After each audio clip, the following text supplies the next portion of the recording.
আসসালামু আলাইকুম। সকাল সকাল জ্যামে পড়ে গেলাম। এটা হচ্ছে মহাখালী রেলগেটের কাছেই আর কি। আমি ইউটার্ন নিব এই কারণেই আর কি জ্যামে পড়ে গেছি। তো দেখা যাচ্ছে যে পাশে ট্রেন যাবে হয়তোবা, তো ট্রেন যাওয়ার কারণেই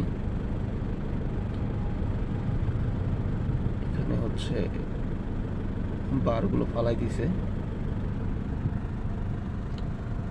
আমি জ্যামে বসে আছি।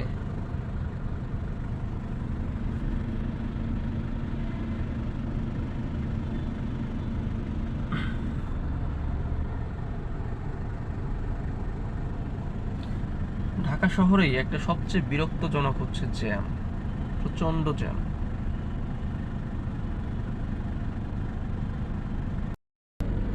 ট্রেন যতক্ষণ যাবে না তো ততক্ষণ তো হচ্ছে এই বার থাকবেই। তো এই বারের কারণে আমরাও জ্যামে আটকে আছি, কারণ আমাদের এই লেনটা হচ্ছে ছেড়ে দিলে বেশিরভাগ গাড়ি কিন্তু হচ্ছে আপনার জাহাঙ্গীর গেটের দিকে চলে যাবে। তো যেহেতু বারটা ফালানো, তো গাড়ি তো যাইতে পারবে না, উল্টা হচ্ছে আরো জগা খিচুড়ি হয়ে যাবে বলতে গেলে। এই যে ট্রেন যাচ্ছে, এটা একটা হয়তো লোকাল ট্রেন হতে পারে। ট্রেন যাচ্ছে, হয়তো কয়েক মিনিটের মতো জ্যাম ছেড়ে যাবে আর কি।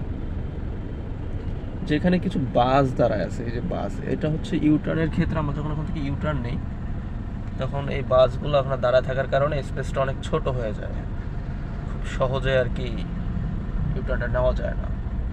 তো বাস ড্রাইভারদের আসলে উচিত যে নির্দিষ্ট জায়গা ছাড়া যেখানে সেখানে যাত্রী ওঠানামা না করানো।